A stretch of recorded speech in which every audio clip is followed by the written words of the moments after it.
with Jan-Åke Jonsson, who is Managing Director of Saab Automobile. Jan-Åke, it's been more than 8 weeks since General Motors and Koenigsegg Group signed a non-binding agreement over the sale of Saab Automobile. Now it's gone one step further? Well, I'm happy to report that General Motors and the Koenigsegg Group have actually signed a share purchase agreement, which is a milestone, of course, in the developing the new ownership structure.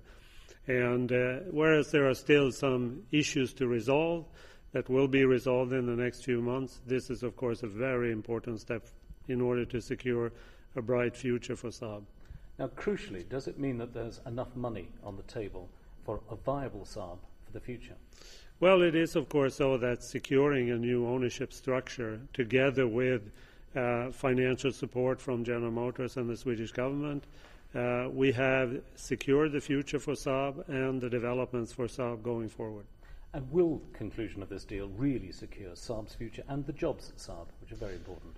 Well, the good thing with the business plan that we have now jointly also developed together with the Koenigsegg Group, there will be a strong focus on the activities presently in Sweden, which is the development of our new vehicles as well as the manufacturing of our new vehicles. And that is, of course, good news for the Saab organization.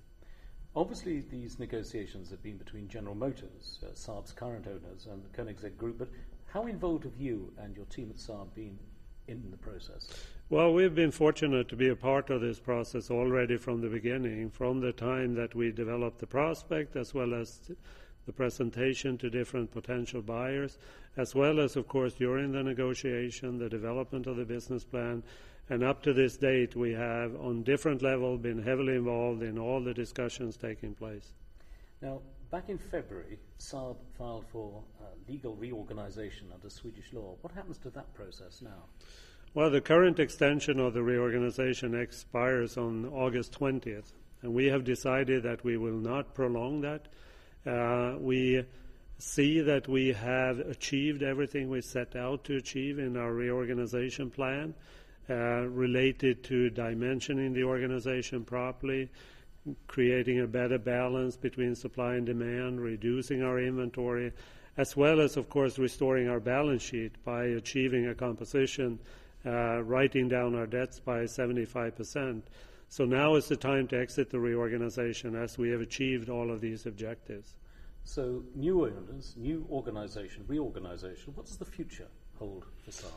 Well, I think the future is very exciting. First of all, in the short term, we're happy to report that we have a production schedule that is full over the next 7-8 weeks.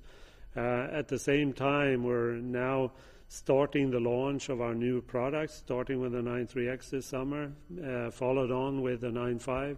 And these are, of course, excellent news for Saab going forward. It's obviously been a very tough few months, nonetheless. But the deal is now being done and it's going ahead.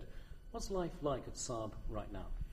Well, we have been fortunate during this whole process, and I know also in the future, to have a tremendous support from all the people involved in Saab, whether we talk customers, dealers, employees, and I think everybody's happy that we have taken another important step into securing the future.